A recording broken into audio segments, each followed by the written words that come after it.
Tyreek Hill chiming in with this. I'm proud of just the Chiefs in general for getting all these deals done, man, because they understand right now is our time. Like, this is our window to be great for us to build.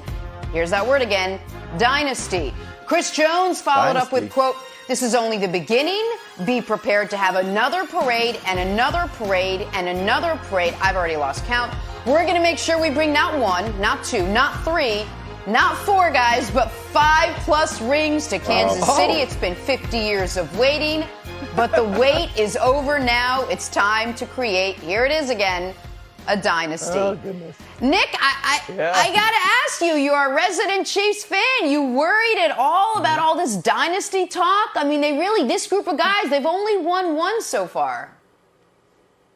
No, I'm not worried about it. I'm encouraged by it.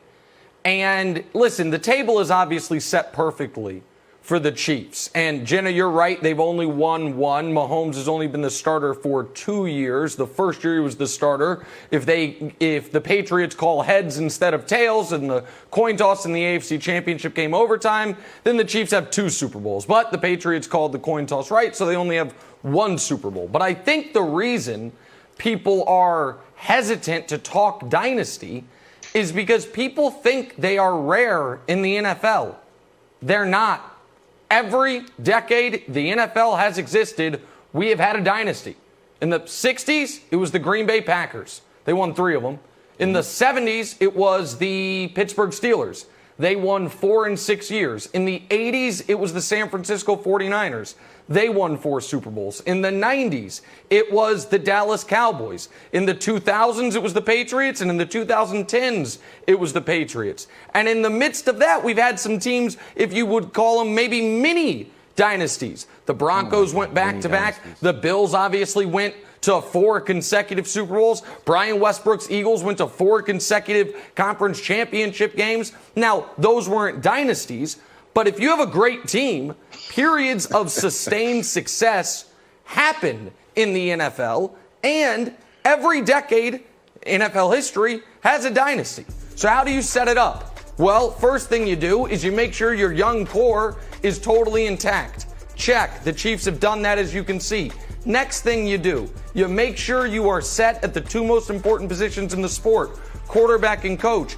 And the next thing you do is you win the games you're supposed to win. Patrick Mahomes in his career 19-1 against teams below 500. And if you can dominate your division, all the better. The Chiefs, even predating Mahomes, Brian, over the last 6 years, they're 27-3 against the woebegone AFC West. So if you could have every single piece in place for a dynasty, the Chiefs do. Jenna's right. They have only won 1, but they've only been together for 2 years.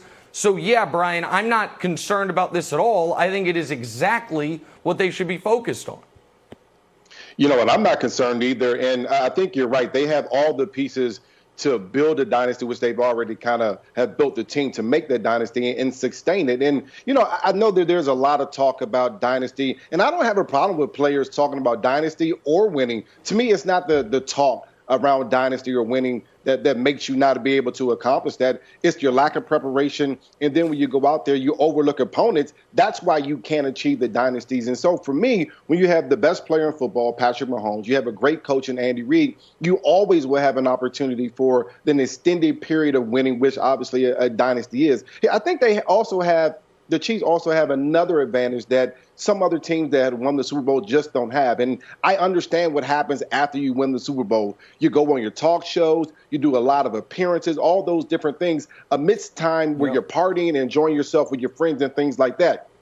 Unfortunately, because of the coronavirus, the Chiefs, they enjoyed themselves as far as in February. But then when March hit and then after that April, they were at home quarantining like everyone else. And so that made the process of slowing down the all-season activities happen a little bit quicker for the Chiefs. I think that's to their advantage. Now they're starting to think about football. The other part is teams that are usually winners like the Chiefs were last year. Other teams are in their building, in their facility, trying to figure out ways to beat them. And again, because of the coronavirus, those teams weren't able to be in their facilities trying to figure out ways. So there's no advantage for the other teams because they're at the same disadvantage as the Chiefs. just getting into their facilities in the next week or so. And so to me, all things are lining up for the Chiefs to have that dynasty. And the talk, to me, Kevin, means absolutely nothing. You have to go out there and prepare yourself and then not overlook opponents. And if you can do that when you have the best player in the NFL, I think you can win a lot of games.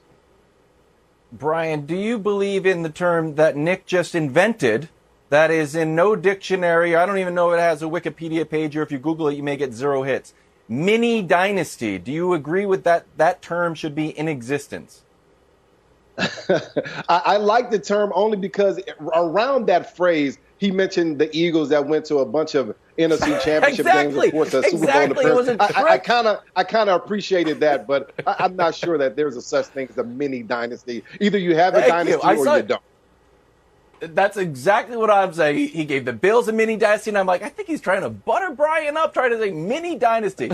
Look, Jenna, we talked a lot about Super Bowl hangover. This is the Super Bowl still a little bit drunk from the parade. I'm all for the Chiefs. I like the Chiefs, Nick, and I hate to be on the other side of this, but you guys have gone way too bonkers with this. You won 1 Super Bowl in 50 years.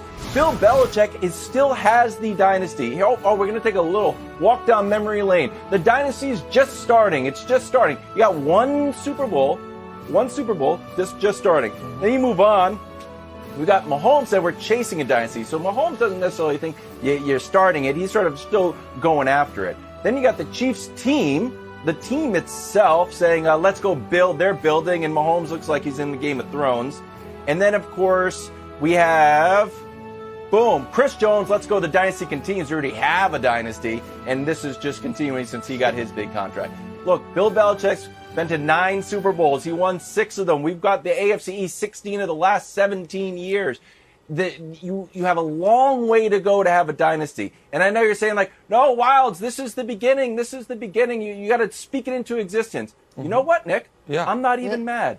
Remember when we were talking about Cam Newton and the GMs should sign him because that's what you should do what you want your opponents not to do. Correct? It's a little bit of reverse engineering. Yeah. I would be scared if the Chiefs said, we're not talking about dynasties. We're not talking about next year. We're talking about 1 game at a time, and that's the only thing we're focused on. I say, oh boy, that sounds like a dynasty in the making. But talking about dynasties, not going to happen. Okay. All right. Real quick. Jenna, Wilds is saying that. Why? Because what team would never talk about dynasties? What team that we always compare everyone to would never say the things the Chiefs are saying? And that's the critique here. What team is that, Jenna? The New England Patriots. Right. And so that is exactly correct. And I knew you'd say it with the Patriots newspaper right over your shoulder. Diehard Patriot fan, surrounded by Patriot fans. Coincidence. Thank God Brian is here. I want to say something about this whole idea that in order to have a dynasty in the NFL, you have to do things the Patriot way. Because the Patriot way, the first step of the Patriot way is acquire the greatest quarterback ever. By the way, the Chiefs might have done that too. The second step of the Patriot way is pair him with one of, if not the greatest coach ever. Well, Andy Reid's not the greatest coach ever, but he's certainly one of the greatest coaches in the game. Everything from after that is just what the Patriots have done, and so we assign it greatness. Nobody says, listen, if you want to have a dynasty, you need to say 1 game at a time, on to Cincinnati, and every 3 or 4 years have a massive cheating scandal. You don't say that, but that's part of the Patriot way. Hell, they just got dinged a few weeks ago. Nobody talks about it. We don't say part of the Patriot way is you make sure you churn players in and out of that you never overpay, and try to have a key contributor in Super Bowl years spend the first 4 games of the season suspended for steroids, a la Rob Ninkovich or Rodney Harrison or Julian Edelman recently. And by the way, Rob Ninkovich, I saw what you said about Patrick Mahomes. That's why I reminded the audience about your steroid suspension. So we can't just take the things with the Patriot way that we say worked and say everyone should do it. It worked for them, and I'm happy it worked for them. The Chiefs, on the other hand, are making sure nobody on this team is going to get fat and happy. Nobody on this team is going to say, we won, now we can rest on our laurels, because they are setting the standard so that 1 Super Bowl at this point would be a failure. In fact, just winning 1 more would be a disappointment. As someone who's rooted for this team his whole life, That, Jenna, thrills me.